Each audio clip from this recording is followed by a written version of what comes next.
MartiniInTheMorning.com. So we play a song, and in walks the singer.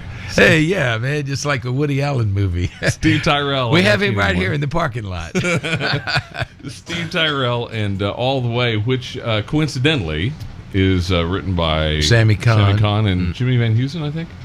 No, All the Way is he wrote with Julie Stein. Jimmy Van Heusen. That's right. I'm sorry. He wrote a lot with Jimmy Van Heusen and with Julie Stein. Yeah, I was just trying to remember. Was that a Julie Stein? No, that's a Jimmy Van Heusen song. I remember it was written for a movie. Which? God, you're gonna. It's too early for you to question me. I know all this you stuff. got your sunglasses on? Yeah, I'm trying to. No, that was from a movie called Was that Pal? The Joker is Wild. Yes, that sounds right. And it has a great story about it. My brain is starting to kick in.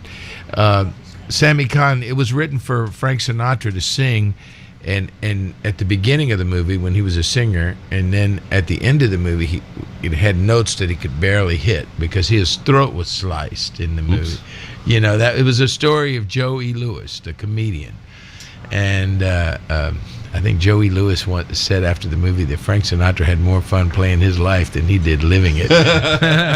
You know who told me? I heard that story, and you know when I heard it, and I'd forgotten until you Tita Khan told me that story. Yeah. About she is, and I know you've well, you know, her a little bit. oh yeah, she's a good buddy of mine. But you know, I'll tell you also about that song. They wrote the song, and they called Frank Sinatra to play it for him, and he said, well, meet me after breakfast. I'll just do it after breakfast in Vegas, you know. So they flew over, Jimmy Van Heusen and Sammy Cahn, over to play this song and All the Way for them, and they had to wait around all day, and he said finally Frank Sinatra came down about 5 o'clock, you know, looking terrible. He said, you know, like hadn't shaved and just was all. And he said, I thought you said after breakfast. He said, I did. Frank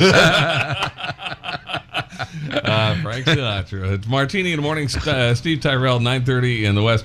So on Tuesdays, we do this Twin Spin Tuesday where something that you taught me. I probably learned more about this music from working with you because the story, in fact, one of our listeners, Stephen Mangini, was in... nice Italian boy. A nice Italian boy from Manchester, England. Oh, my God. And he was in New York. He was at the Carlisle with his wife, and you told his wife happy birthday. It was their 20th wedding anniversary, and it was her birthday. And he said the one thing that he enjoyed most about the show was you telling stories, the background on these songs. Because there are a lot of people who... Well, like I think you're this way. A lot of us of our generation grew up on other kinds of music and rock and roll and stuff. I mean, I knew everything there was to know about Beatles and the Rolling Stones, but when I started getting back into this music, I didn't know anything about it. Yeah, it was our parents' music. Yeah, but it's changed. I mean, the way it's presented now, even the way we do it on the radio, is much different from the way our parents listened to it.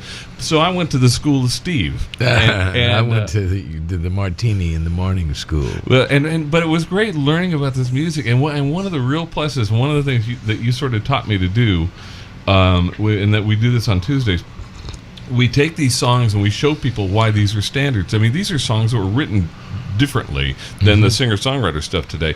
So one of the Twin Spins I wanted... Well, today doesn't even have much of the singer-songwriter. The singer-songwriter was mostly the 70s and the 80s. Yeah. You know, now they got two chords and bounce back and forth. I mean, and say the same words over and over again. Sure. And that's wins the Grammy for the Song of the Year. Well, so today I thought since you were coming in and you're working on the Sammy Cahn stuff, I thought one really cool Twin Spin would be, because he would have been 82 years old today, to play Sam Cooke's version of All the Way. Oh, great. Twin Spin Tuesday, MartiniInTheMorning.com. And Joe Sohm, we're going to talk about Visions of America, which we want to talk about.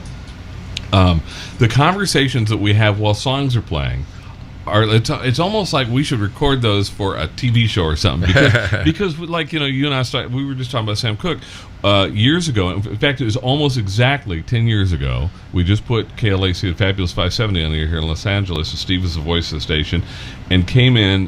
Daisy Torme was doing afternoons, and Steve came in for a week. Steve came in and filled in for Daisy. She was in London visiting her mother. And so we were on the air one day. I'm running the console, and Steve's doing the show. And at the end of the show, Steve gets a phone call. You had a voicemail. During the show, we played one of Rod Stewart's songs from his first Great American Songbook album, had just come out about 6 months earlier.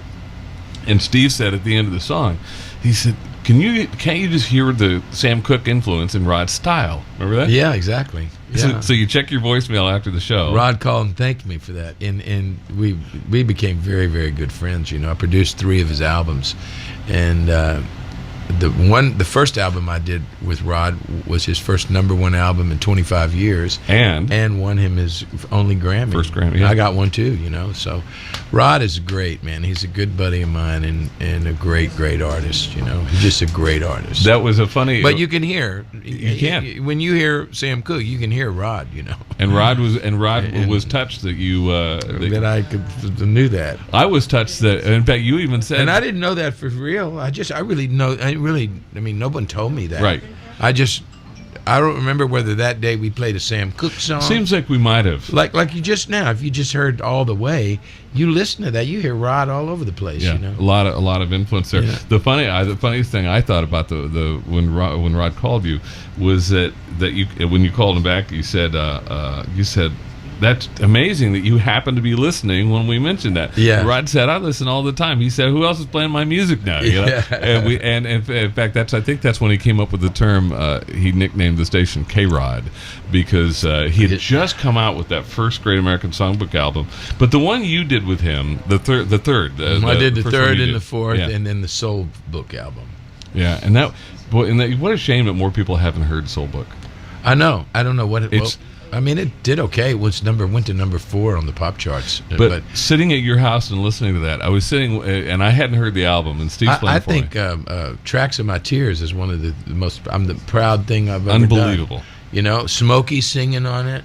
And that's what I was sitting there thinking, how great would it have been if Smokey Robinson, and again, I hadn't heard it, Steve hadn't played for it, so I was sitting there at your house and you're playing it, and I'm thinking in the back of my mind, how great is Smokey. And I don't know what happened there with the record company, because they told me, I thought that was one of the best things I've ever been involved with, because we took that song and instead of making it sound like The Miracles, we made it sound like Rod's record. Yes. It's got mandolins on it, and it just. And then we brought Smokey in to sing on it, and Smokey loved it, and it was one of my favorites. They should have put it out. They should have put that out as the lead song. Yeah. That was how was it working with Rod? I mean, you worked with a lot of people over the course of your career, and here's a guy. He'd sold, by the time he did his first Standards album, he'd sold over 100 million albums. Yeah, probably more. Yeah. He's one of the greats of all time, I think. He just has an amazing voice, and he's a great guy. He's a real mate. He's a friend of mine. Good guy to hang out with. Yeah, totally. And he's a guy's guy. And he's a character. The first time I went over to England to work with Rod, and I had gotten an award from the Young Musicians Association of America, and I would have had to come back to Los Angeles to get this award. I was honored to get an award from the Young Musicians Association. It was like Jazz Man of the Year or something. And I told Rod, I said, what am I going to do? I said, I'm thrilled to have this. I said, but I got to go all the way to Los Angeles and turn around, come back the next day. It's a long round trip. So Rod said, we just make a video for him, mate, at the pub on Sunday, after the soccer match. So we go to the pub. Rod has a pitch at his house, It looks like Dodger Stadium. It's a real soccer field. Wow. And after the game, everybody goes over to the pub. So we go over to the pub, and there's the video, we make the video of it. And Rod says, we'll send this to them, and I'll be in the video, and it'll be cool, So Rod and I are talking about I'm sorry I can't be there. I think this is actually on YouTube. You can find this. It's hilarious. And I'm sorry I can't be there for this, but yeah, maybe so. Just Steve Tyrell and Rod Stewart. I bet you it'll come up. It's hilarious. Anyway, we're in the middle of my thing. Rod pushes me out of the way. I say I'm over here producing an album for Rod Stewart. and he pushes me out of the way, and says, "Why aren't you guys giving me an award? I sing more than Sexy Legs." What was that song? Hot Legs. Hot Legs. He said, "I do more than that." And then in his two buddies, his two mates are in the background mooning the camera, and I have no idea what's going on. The Jazz Award. There it is. You found it. Yeah, I'm going to plug it in. We're going to play it for you. You won't be able to see the audio. You can look it up on YouTube if you like, but I'll play the... Oh, well, you got to see it for it to be funny. Oh, okay. So You'll see. Here. Oh, here. Hang on. I got plugged in. I got that on. There I am. Yeah, but I'm not getting the audio on it. We'll come back and play in a minute when I'm not going to. Well, you got to go see it. You really see it because you don't see. All right, if you look up on YouTube, if you look up, I typed in Rod Stewart, Steve Tyrell, YouTube. Here you go. Say he's pushing me out of the way. And then watch at the end of this. You have no idea what's going to happen. But why am I not? Oh, I know why I'm not getting audio. Oh, wait a minute. Wait. You keep going. Here, the good part's coming up right at the very end. Watch. You see the guys in the back? And you guys are just toasting to each other, and then the guy behind you mooning the camera. I have no idea. Rod has set all this up. It's on YouTube. I'll put a link on our website too. It's martiniinthemorning.com. But that's Rod Stewart, man. That's the kind of guy he is. He's just hilarious, and he's a great artist. Great art. One of the greatest that's ever lived. He's, you mentioned Hot Legs. I remember the day that we launched the old radio station, Rod was there and he performed, and we were backstage talking before the show. I'd never met him, and we were just talking about stuff and what people came in. This is at the Museum of Television and Radio, and I asked Rod, I said, so, I'm just looking for some material to use on the air. So I said, when you're in your car, who are you listening to? And what are you listening to? And he said, well, you can bet it's not Hot Legs. That was pretty funny. He said, no, he said it's like Ella Fitzgerald, and he said, he kind of gave me a rundown of who he's. And it's interesting. He loves the blues, too. Yeah. He loves all the blues. Billie Holiday he loved a lot. So let's talk about Visions of America. Yeah. Because that's a wonderful, wonderful project that I'm involved in. And I want to make sure people get out to see it, especially in Oxnard. That we're doing it with 3 different cities. Right. Oxnard, Thousand Oaks, and Santa Monica next Friday, Saturday, and Sunday. And it's I don't know. I've never seen anything like it, really. Joe Somm, who's this incredible photographer, his photographs have been published over 100,000 times. This was a pet project of his. He spent 30 years photographing his take on democracy in America, and it's bipartisan. It has nothing to do with Democrats or Republicans, or his vision of what he's captured. And he's captured the auto workers and homeless people and rich people and all different areas of America, the Native Americans, and put a whole narrative together after the 30 years of doing this photography of how he did it and why he did it and what it's about. And then Roger Kellaway, who's this unbelievable musician and composer, and I guess is a friend of Joe's. I don't know how they met, but together, those two guys. Then Roger wrote an entire incredible score for orchestra. And I don't know what the order. I think that's the way the genesis of it was, those two guys. And then somehow Roger brought in Marilyn and Alan Bergman. Yeah, right. And they heard his score, and they picked things out in the narrative that they could turn into songs from his melodies. I mean, my understanding is they took, oh man, we love that, and they wrote a song to that he had written, And there's 5 songs in it. We did it with the Boston Pops, and it was unbelievable. Back in May, I think, and Patty Austin and I did it. Right. And there's 2 songs for the guy to sing, 2 songs for the girl to sing. Judith Hill is doing it with us, who's my favorite artist. I mean, you know how she's on my album, and she was the girl in This Is It that sang, Man in the Mirror with Michael Jackson. Right. And Michael Jackson was about to take her on the road with him, and she was going to do all the duets on that last tour. She was with him the night before he died, and he loved her too. And she's just a wonderful, wonderful singer. So this L.A. performances is going to be, Patty couldn't, I think she went to the White House or something, I don't know, but it gave Judith a chance to join us in this project. So it's Judith and I this time around. And I do, like I said, I do 2 of the songs, and she does 2 of the songs. And at the end, they wrote this incredible song called "We the People," which is really the theme of the whole piece.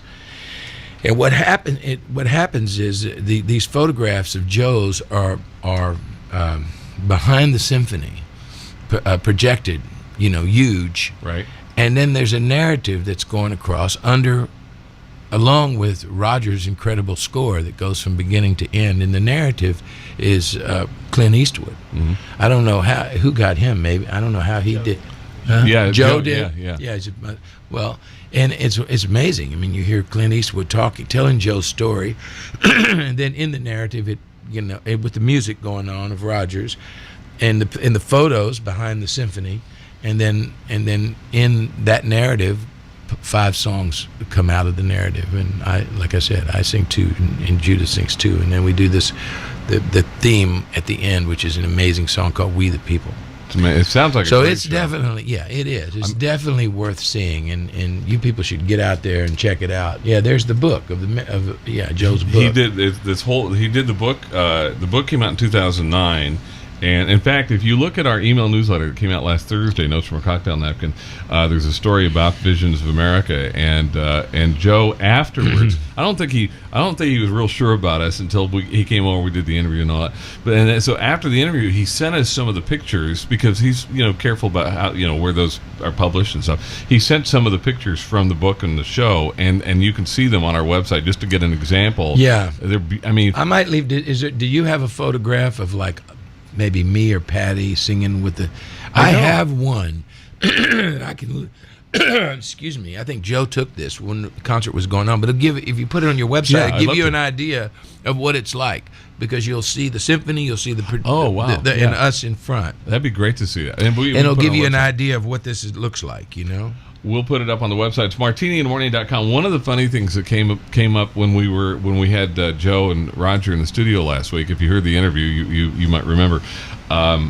So we finished the interview, we wrapped it up, and we went way long as it was. But anyway, we wrapped it up, and then we played. The next song we played was "I'll Take Romance," and Joe kept looking up at the speaker, and he said, "Who is that?" Oh, he didn't know that was Judith? I said, "That's Judith Hill." And he looked at me. He said he'd never heard her in a kind of a pop context like that, and he was really excited to hear it. Steve Tyrell. Yeah, this is Judith right here with Judith Hill on MartiniInTheMorning.com. I love her, man. I love her. Sweet romance.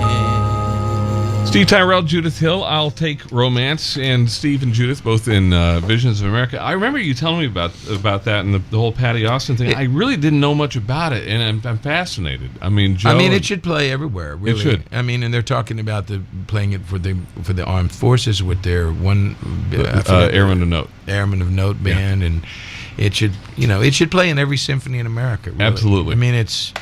It's just a great piece, and it's very patriotic, and you walk away from it feeling good, man. Not much of that going around. No, you can't. And Alan, it's got some heavyweight people involved. I've had to practice every day to make sure I don't mess up. You guys, in fact, speaking of practicing, you guys have a rehearsal today, don't you? Yeah, we have 2. One with Roger, and then we have one with the orchestra tonight. But it's just magnificent music. Had you ever worked with Roger before? No, but I'm glad. Interesting guy, isn't he? Yeah, he's genius. The interview, I kind of felt bad because I knew it was going to happen when he knows 1 or 2 chords. Boy, when the two of them came in, and I didn't know a lot about him before we interviewed him back when he was working with Kevin Spacey on Beyond the Sea, and after I interviewed him, I thought, God, I'm an idiot.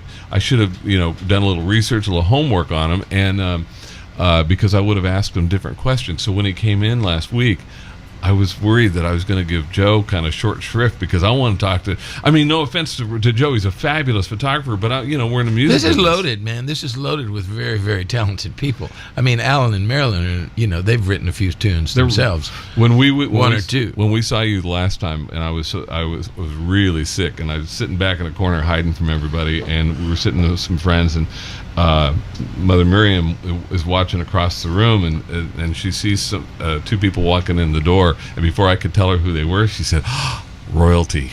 Alan and Marilyn, of course. I mean, they write songs that are just nobody writes songs like them. I mean, they are so picturesque and yet conversational, and they don't repeat themselves, and they're storytellers. Yeah, they know what they're doing, and they just do it in the most beautiful, poetic way. It's a lost art. I mean, there's not anybody around that writes like that. No. I mean, they're truly American treasures. You listen to some of the songs that they've written over the years. We talked about it that day because Roger worked with Barbra Streisand, worked with them on. No, he didn't work. He worked with Barbra Streisand on A Star Is Born, but we were talking about them and some of the songs that they've written over the years for movies. When you're doing an interview and you're talking about Roger and Alan and Marilyn, you don't know where to go. You go, wait a minute, I should be talking more about Roger. I should talk about Alan. Well, what about Marilyn? And then I'd look over at Joe and think, oh my gosh, I got to talk about the photographer. Yes, exactly. Who has these incredible photos? So it's pretty hard to do an interview and give everybody their due in this group. It's this whole project though is it's beautiful. I mean, it's breathtaking. It's just. When you see the picture, if you have not, on the front page of our website, if you don't have the newsletter from last Thursday, click on the front page of our website. You can go to the newsletter, lower left-hand corner, you'll see Visions of America. Click on that. Go to the Joe sent us, I don't know, 15 or 16 pictures that are in the show. But I think what will be fascinating is what you just said. Well, I hope John has found it. Yeah. You found it? Yeah. This is one of us. Now, you don't see the symphony in this, but this is Patty and I, and that's how big the photographs are behind us. Now, there's a symphony sitting between it. Yeah. There's probably another one, too, but I would put this... Well, let's put that on there, and you'll get an idea of us singing with that kind. Just you don't see the symphony in this, but you see the feeling of the photographs in us. Talking about Visions of America. And then I have another one, but put that one. Send that to me and to. Can you forward it to me and to Lauren, and I'll put it up on the website. I'll try and put it up during the. And then I'll find you another one. I think when we were rehearsing of us with the orchestra and the picture behind it. I hope that this thing. I hope that the potential that it has. I mean, it's played in Philadelphia. It debuted in Philadelphia in 2009. Was really the Boston Pop's entire season last year. I didn't know, by the way, that the girl singer for a lot of the shows before Patty was an old friend of ours from my country days, Lori White, who's a I don't know. They played that in Philly, right? Yeah. But my debut and my beginning was with the Boston Pops. I mean that was. I think they were just trying it out before that. Yeah, it doesn't get much bigger than that. but man, we got a standing ovation every night. I'll send you. I have the standing ovation pictures. The whole symphony hall standing up, going. It's pretty cool. Now, see, that would be cool. We'll put that on. See, that's the great thing about our with the newsletter. We did better than the Patriots. Yeah. No, sorry. What a game that was. Can you believe we're going to have two brothers on either side? I know, it's pretty amazing. I'm pretty excited. I'm really excited for the 49ers. I've grown up in Northern California. That's a big deal. All right, it's martiniandmorning.com. Visions of America. We'll get some more pictures up on the website, and the ones that Steve's given us.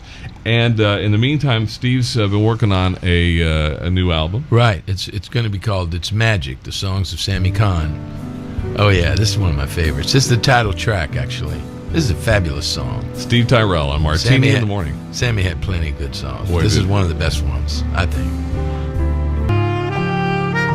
It's magic.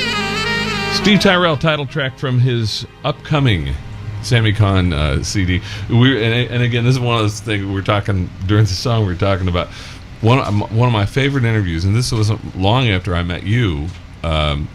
Really early on, I did a phone interview with Tita Khan, and she tells some of the funniest. I mean, she's got great stories. Yeah, well, she's given me a lot of information, and she's a dear friend. She's been supporting me since I started. You know, I've met her just about the time you did, and she's a wonderful lady, and she knows this music, and she lived it, and she's funny.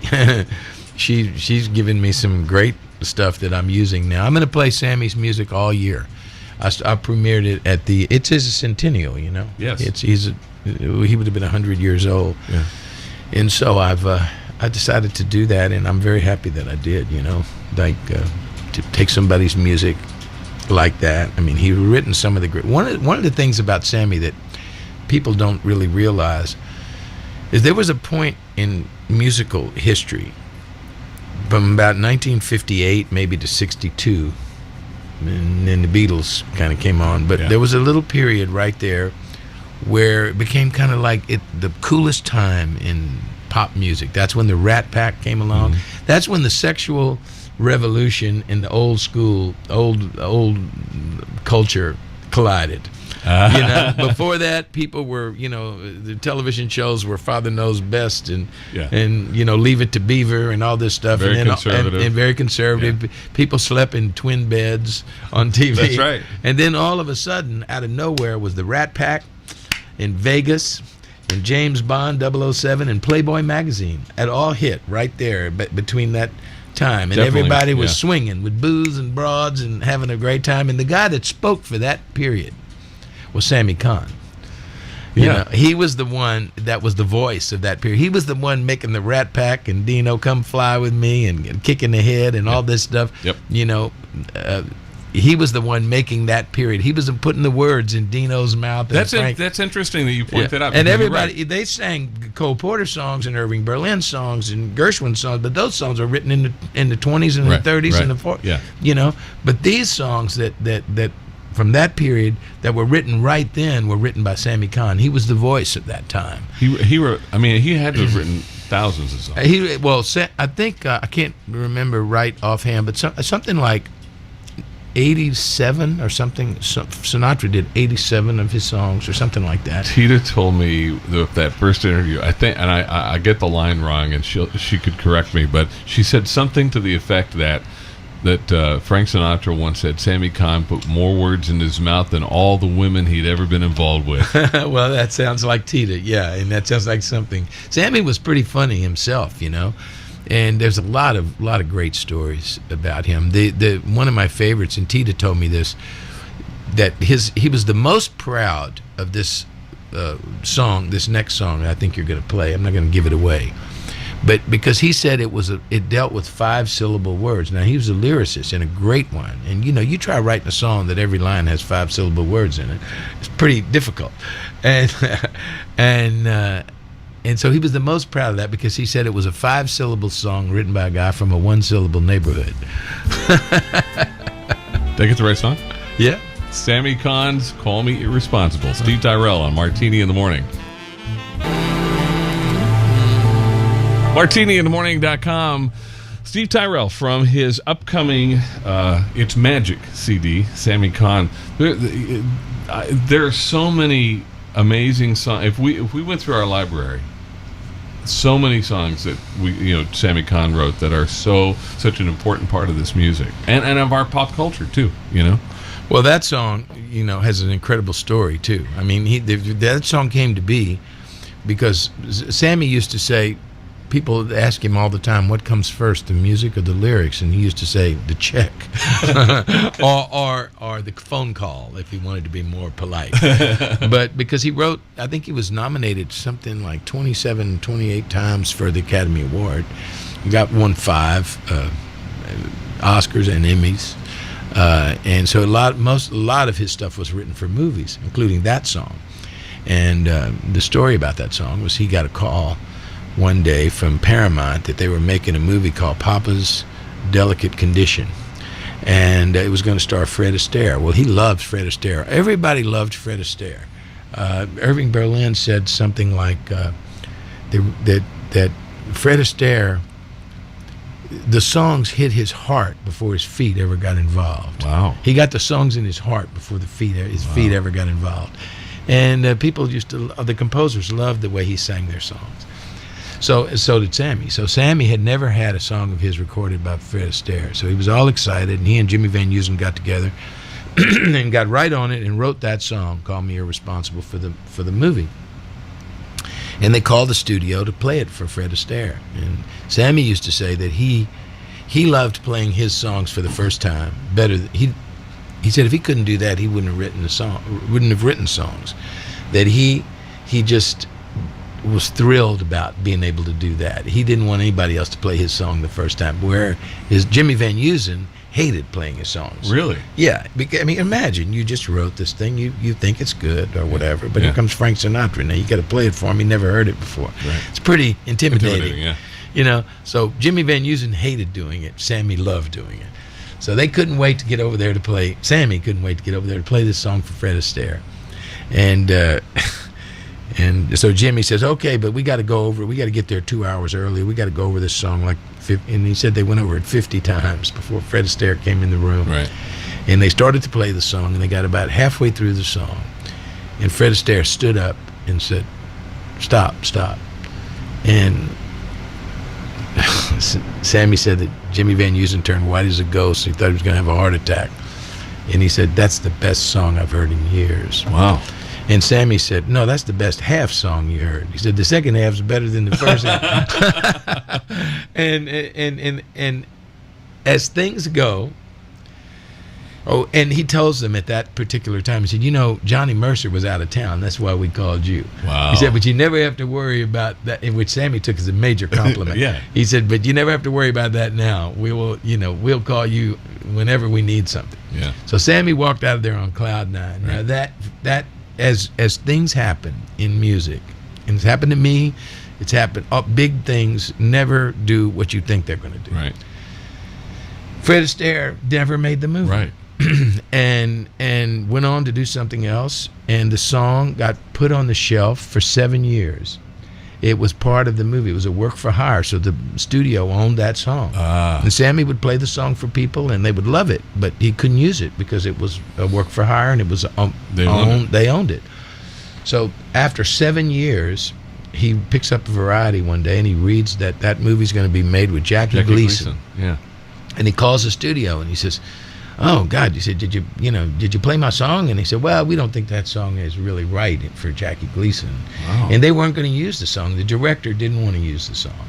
So Sammy begs him somehow to please play the song for Jackie Gleason. And the director finally does. And Jackie Gleason says, I love that song. I want it 30 times in the movie. So that got the song in the movie. And once a song is in the film, then anybody can sing it. And then Jack Jones recorded it and made it a pop #1 song. Right. It got nominated for the Academy Award. The day of the Oscars, Sammy's divorce was final from his first wife. Oops. That morning, he got the call. I guess you don't know when it's going to be final. I don't know. But that morning of the Oscars, his divorce was final. About 2:00 in the afternoon, he said that his realtor called and said, "Sammy, your house is sold. You better write some new songs." I think his wife got all the money. I don't know. So he was so depressed, he called the studio and he said, "I'm not going to the Oscars tonight." He said, "I'm not going to win anyway. I'm going to send my daughter, and I'm not going to lose 3 times in one day." Wow. And he didn't go to the Oscars. And that night, Call Me Irresponsible won the Oscar for Best Song. Wow.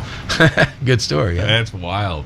It's martiniinthemorning.com. Steve Tyrell in the studio talking about a couple things, Visions of America and about Sammy Cahn, who was a fabulous writer. It's funny, you were talking about Fred Astaire and his reaction to songs. When you, and I mean, maybe I've asked you this before, but when you're working on an album like you are on the Sammy Cahn album, do you ever go and listen to a version of the song, maybe an artist that you respect? Yeah, sure, all the time. Yeah, I listen to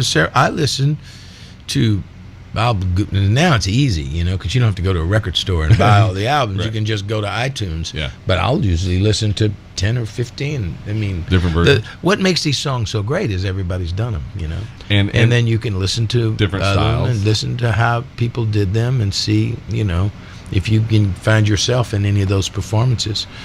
One of my favorite of your recent songs, especially, and that's the reason I asked that question. It's a song that many people have done. I like the song so much. It's just a great.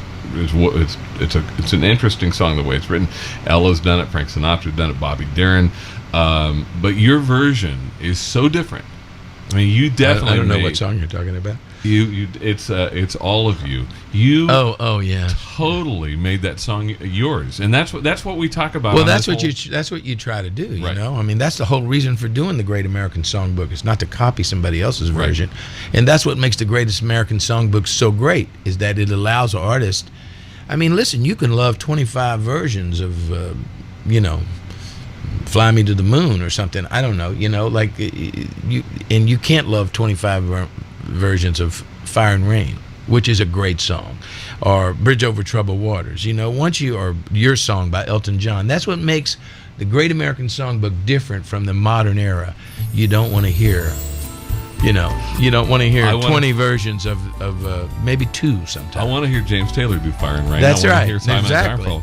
Exactly. Yeah. When James did it, you don't want to hear anybody else do it. I want to hear Steve Tyrell do Cole Porter's All of You on Martini in the Morning. MartiniInTheMorning.com. Such a. I just love that song. First time I heard it, I fell in love with the lyrics. Cole very Porter. Sexy. Man, it's very sexy. Are you kidding me? That's like, I mean, that might be one of the sexy. I mean, certainly the Cole Porter stuff. It's funny. Cole Porter wrote some like really kind of almost like twisted, and Rodgers and Hart too. Like the north and the south of you. I know, it's like it's a roadmap. Come on, it's east and the west. Steve Tyrell from his upcoming Sammy Cahn album, and we were talking about Visions of America with. It was so much fun, and again, after interviewing Roger Kellaway the first time, and then I thought I gotta learn more about this guy, and I went and saw him play. I saw him with his he had a little trio, and I saw him in a place in Santa Monica called the Vic. I don't think they're doing shows there anymore, but it was like I remember thinking it was like I was walking into Roger's living room. There's a fireplace, there's a little bar over here, and him and the band are set up over here, and it's like it was literally like being in a living room. But I went to see him. I just had to know more about him because he's done everything. I mean, and then to bring Marilyn and Alan Bergman in to do the lyrics for these songs. This is an amazing project. It really is. I mean, Alan and Marilyn are just my dear, dear friends, and I have so much.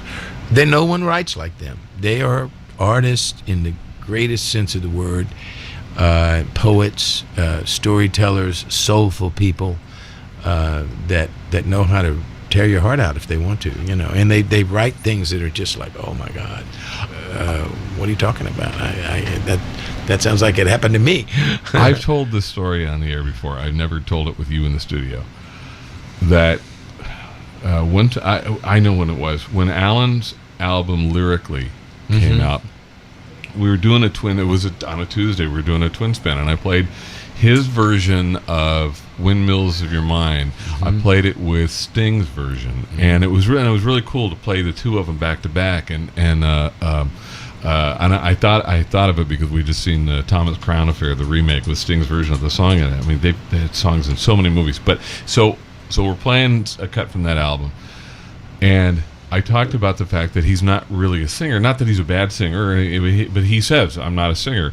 And the first time He's an artist, man. He's an artist. He's a singer. He's a singer. I love doing his stuff because I'm meeting Alan at 1 o'clock. He's like the professor, I like doing his songs because he comes over to the house and I ask him, how did you want this to go?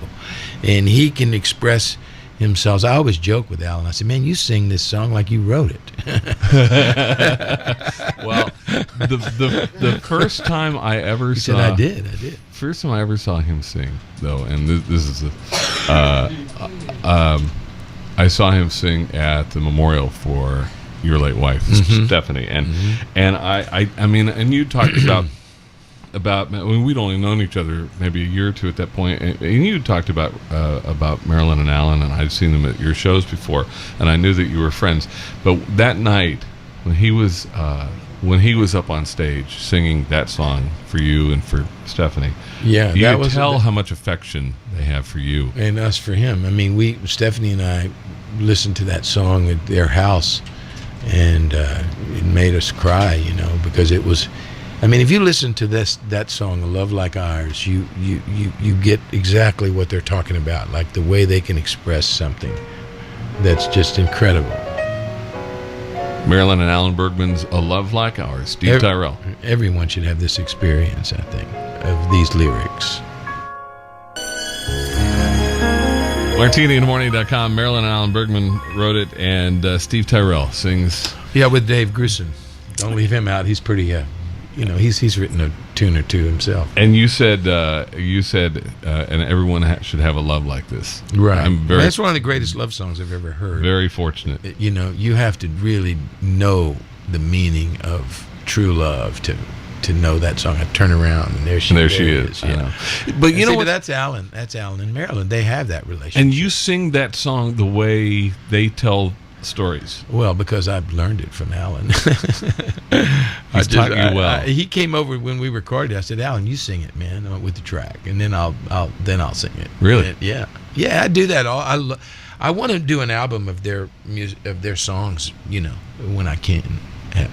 You know, I've thought about it, and I'd love to do it, and I have them as my friends and mentors. And well, when they were when Roger Kelley was here, he said, and I'd never heard anyone talk about Marilyn and Alan like this, but he said, you know, when they're involved in a project, it's their call. And he said, well, they've earned it. And he said, so when we started talking about, you know, who was going to sing, there was only one male vocalist ever discussed, Steve Tyrell. I'm so honored. I can't believe that, but I'll take it. We're just very close. We have some kind of soulful connection, Alan and Marilyn and I. You know, Marilyn spoke at Stephanie's memorial, and yep. I just have a spot in my heart that they own. You know. Yeah, it was very clear. I mean, and that night was it was weird because you could just feel the emotion when they got up on stage when Marilyn spoke and then Alan sang that same song right there. They're unbelievable people. They're unbelievable. They're like there's not people like them around. You know, they're national treasures. I love the story about their love. The Alan tells the story about writing that face. Yeah, that he wrote it for Marilyn. It was his proposal to her, I guess. Yeah. It's martiniinthemorning.com. 10:30. We're going a little longer than we normally do on interviews. We'll kick Steve out of here eventually next year. Hey, Visions of America. This, I mean, again, this there's something very special about this, and everybody should see it. That's all there is to it. You're definitely going to like it. You're definitely going to walk away feeling uplifted and feeling, you know, it's an experience that you just don't get. You go to hear a symphony. You don't. They've put together something that I've never seen before, and it's just my job not to screw it up. It's funny. I remember the first time I ever saw you with a symphony was that show that we did 10 years ago. 10 years ago. I like playing with symphonies. I'm playing with Philadelphia. Where are we playing, John, in a week or two? Scranton, PA, with their symphony there, and I'm playing with the Houston Symphony, and it's great because but they'll be doing those will be my shows, you know, with my songs. But they amplify your music. You know, all of a sudden you got 100 people up there playing. I remember because that night it was the first time. I think it was the first time that you performed. First time I saw you do "This Guy's in Love," and I remember you came. You were out on the kind of on the runway, and you've been playing with your band, and then the symphony came in. I think that was the first song they came in on, and I remember watching you. I was standing up in the audience, and when the symphony came up, that swell with the strings, you turned around and you just kind of turned around and looked back at the symphony like, you know, it was amazing. That was an amazing. It had to have been an amazing feeling getting up in front of a symphony like this, doing these unique. I mean, this is different, so different from what you normally do. This Visions of America. Yeah, well, the song "We the People" is a great song. You know, that song could be done. That song could be a pop hit. The title track at the end that I do with Judith. That song is a great song. I can't wait for us to have a recording of it, and we'll bring it over to you and let you hear it. Yeah, that's the only thing we were lacking when we did the interview. It would have been fun to hear some of the music. They're going to record it, you know. So well, and Joe was talking too about maybe at some point. I mean, this seems like it could be a movie. I guess. I mean, I like it the way it is. You know, do you? I really do, because it's live. It's photographs. It's a symphony. If you just took the photographs and sang the songs and played the music, it doesn't.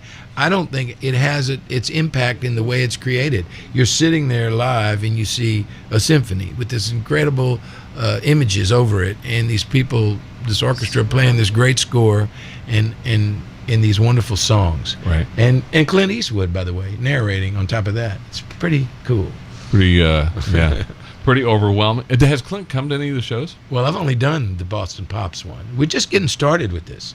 So that's why we want all you people to get out there and support this, because this is worthwhile, and it should play in every symphony in America. Really, it's a great idea. It's called Visions of America. Steve Tyrell working on a new Sammy Cahn project to be out later this year, and I got the opportunity to be in the studio when Steve was working on the vocals for one of my favorite Sammy Cahn songs. This one he wrote with Julie Stein. Steve Tyrell, Time After Time on MartiniInTheMorning.com. The four-leaf clover in my pocket. So lucky, baby. I had to turn it up because it was on the fade that when you were working on that day that I was there with you guys, and I thought that was really funny, adding the kind of the little dialogue at the end of it. It was, four-leaf clover in my pocket. I love that. I'm so lucky, baby. Time After Time, Steve Tyrell doing Sammy Cahn and Jimmy Van Heusen, and Julie Stein's Time After Time. Such a great song. I mean, lyrically, just one of just the amazing lyrics, and I mean, all these great songs. And the album is, you're thinking sometime in the spring? Or later this year? I mean, I'm ready for it to come out because I'm going to be playing this the rest all year. And it just has to fit into Concord's release schedule. It's but magic. The sooner songs, the better, as far as I'm concerned. Songs of Sammy Cahn. Hey, we do have, for all the gigs coming up, we do have an EP four-song version that you can get it at our gigs and give you a preview of what the album. You did the Christmas Waltz? Yeah, we put that in as a bonus, track. It doesn't appear on any other album. Did Sammy write that? Yeah. I had no idea. Yeah. That's funny. Tita Khan called me and took me. He wrote that. It was funny. He wrote that for Sinatra, he said, and it was something that Julie Stein used to rehearse to. It was like a waltz. Then he would get down before they would write, and he would play. He would warm up to this melody. And they wrote it. Sinatra needed a song, and they wrote it. It's a beautiful song, and there's a lot of stories. Excuse me. We got to have Tita Khan when the album comes out. We got to have you and Tita both. Yeah, totally. Because she's very funny. I should put a picture. Tita. I'm going to put a picture on your website of Tita, me, and Clive Davis. That they came to see me do the show in New York, and they were wonderful. And Tita always comes, and of course Clive is my buddy. That I produced those Rod Stewart records with him. Clive. And so I'll give you that photograph to put on there, and we'll do it. She's got to be a great asset for you when this album comes out, because nobody promotes Sammy Cahn like Tita. She called me up one day and she said, "I want to take you to lunch." I said, "Okay." She's awesome. So we get to lunch. She's awesome. She's one of a kind. She says, "You used to work in country music, didn't you?" And I said, "Yeah." She said, "Do you know Tim McGraw, Faith Hill?" I said, "Yeah." Faith was my neighbor in Nashville and known Tim since before he started recording. And she said, "I want them to do a Sammy Cahn song." And they did. They ended up doing, I gave her the contact information. They ended up doing one of his Christmas songs. He didn't write Sleigh Ride. It was Let It Snow. Yeah, they did Let It Snow. But it's funny. I mean, nobody is doing more to promote all these great songs than Tita. She just it's got to be fun. Hey, speaking of fun, what's it like being a grandfather? Lucio, he's great. He's at my house right now. He's been with me for 2 weeks. Really? My daughter Tina came in to take him on his first trip. Excuse me, since he was born, back to Los Angeles. So I woke up. I already played with him at 4:30 this morning. And he's 5 months? 5 months on the 1st. He was born September the 1st. Yeah. So he's almost 5 months old. He's a gas, man. You got to do some work to catch up. We got 7. We're ahead of you. I'm fine with man. 1 is a blessing. 2 will be. I'm not even. Yeah. I'm so happy to have him. I don't need anybody else. But if some other ones come along, John's about to have a baby. You know that, right? No. Not that he knows of, anyway. Not that he knows of, but his girlfriend told me. It's hey, it would be almost like a grandson. We're going to see Steve in Visions of America this Friday, Saturday, Sunday. Oxnard Friday night, Saturday night in Thousand Oaks Civic Arts Plaza, and Sunday at the what's the name of the auditorium? Barnum Hall in Santa Monica. And you're doing a 4 p.m. show, but then there's a big gala afterwards. That's right. It's honoring Alan and Marilyn. and we're going to sing a couple of songs. I'm going to sing this song that I did on my Sinatra album. This song has a great story, by the way. You want to hear it right quick? Sure. Okay, Alan told me this story. It's in if you go to my website, stevetyrell.com, I think there's a place where you see EPKs of the different albums. This is from the Songs of Sinatra album, where Alan came down to the studio. I recorded this song in the same studio that Frank Sinatra had recorded it 50 years earlier. And he told me the story of how they had just written this song, and somebody played it for Frank Sinatra, and they had only had one hit before this song, Alan and Marilyn, and someone called him and told him that Frank loved it and was going to do it. So, Alan went down to the studio. I don't remember if Marilyn went with him or not, but he said he went down to the studio and was all nervous. He was praying that this comes off. Frank Sinatra is going to do his song, and it's a big break for his career. And not only did it come off, but they changed the name of the album Frank Sinatra was doing to the name of this song, and it became a #1 album and a #1 song. So he said that the rest of Frank Sinatra's life, every time, because they were just kids when this happened, he said the rest of his life until he died, he would call whenever he'd see him, or he'd call him sometimes, and he'd say, "How you kids doing?" The song is Nice and Easy. Steve's doing it in the big celebration of Marilyn and Alan Bergman this Sunday night. Nice and Easy on martiniinthemorning.com. martiniinthemorning.com. It's really funny. If we keep going, we could be here. I mean, like that album alone, the Songs of Sinatra album. I mean, that's a book. Yeah, it is. Yeah, it was so fun. That album was a result of me singing at the Hollywood Bowl, remember, for the night that Frank was inducted into the Hollywood Bowl Hall of Fame. Frank Jr. and I are doing a concert. I got to call Frankie and get together with him next week for sure. You guys are doing a show together? We're doing our first performance together with the New Jersey Symphony in when is that, John? April 4th. Really? And that's going to be the proceeds. It's a benefit for the state of New Jersey for the Sandy. Yeah, and because everybody's done it, but nobody really represented Frank Sinatra, who's he got more. He even has more fans than the Rolling Stones in New Jersey. And he's the biggest star of the 20th century. So it's going to be Frank's thing, and Frankie asked me to do it with him, and I'm looking forward to it. And we got to figure out our program, and that'll be fun. Yeah. That'll be a lot of fun. Steve Tyrell on martiniinthemorning.com. Nice and Easy, the song that you're going to do Sunday for Marilyn and Alan Bergman. Yes, I'm going to sing that. We're going to have a little tribute to them afterwards at this gala. And by the way, the tickets, if you go to our website and go to the email newsletter, Notes from a Cocktail Napkin, and follow the link to the story, because it's got examples of the pictures from the show Visions of America, but it's got information on Roger Kellaway, on Joe Somm, and also we're in the process of loading some pictures that Steve has, so you can get a sense of the enormity of this thing with the orchestra. And you can see it. Yeah, it's an experience that you have to sit there to see. It's unbelievable. I mean, there's the orchestra, there's this narration, there's this great music. These songs come, and it never stops. It's a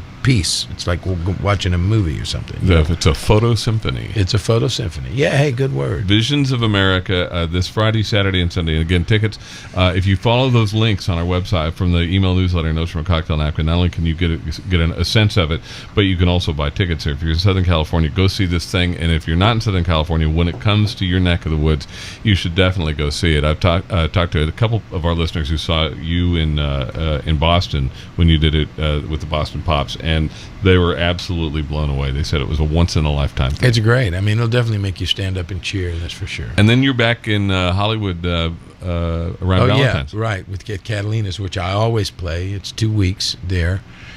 And she's the best, man. Catalina keeps music alive in Los Angeles, and we should always support her, whether I'm there or not. I saw, we were talking about this, Billy Vera recently there, and he's got a new album, and he was incredible, man. He sat there with his big band. Billy's the real deal, and thanks to Catalina, to people like Billy and me and can have a place to play. Alan Bergman. I saw Alan there with Michael Feinstein, and you're right. I mean, Catalina, what she does to keep music going here in L.A. is amazing. Right. I mean, it's not easy for her either, and she's got a big place, and she's got to keep it full and keep it running, and she does. And she gives us a forum here to play our music, and she's been incredible to me. I love Catalina. Steve Tyrell on MartiniInTheMorning.com. We'll wrap it up. Maybe we'll wrap it up with one more song from the Sammy Cahn project. It's Magic. And I'd never heard this song before. It's crazy. Until I heard you do it. Yeah. Well, this started the whole project. That song was written by Artie Butler. It was the last song Sammy Cahn ever wrote. And it was the last song. And when my first album came out, Artie told me, I have a song that I wrote with Sammy Cahn. It would be great for you. And he said it was the last song Sammy wrote, and nobody's ever done it, and nobody's heard of it, but it's great, and it fits your voice. So at the time, we went in and made a demo. This was like 12 years ago or something, 10 or 12 years ago. We went in and made a demo of it, and I loved it. The only thing is my first album, A New Standard, was me doing all these standards. Mm-hmm. And then it was successful. So the next album wanted me to do some more the record company didn't want me to do a song nobody ever heard of. Right. So it kind of fell in the cracks. And then I saw Artie earlier in 2012, and we started talking about this song that we never really recorded, but we made a demo of. And I said, why don't you send me that song, man? I loved it. I remember loving it. And he did. And we started with the band, and I were in Washington, D.C., and we played it that night. And every time we've ever played this song, people go crazy over it. It's like finding a buried treasure or something, and a gem. And it started me down the whole road of the Sammy Cahn music. I'm glad this song. And it's mine. You won't not have heard this. We're glad that you found that road. Steve Tyrell on Martini in the Morning.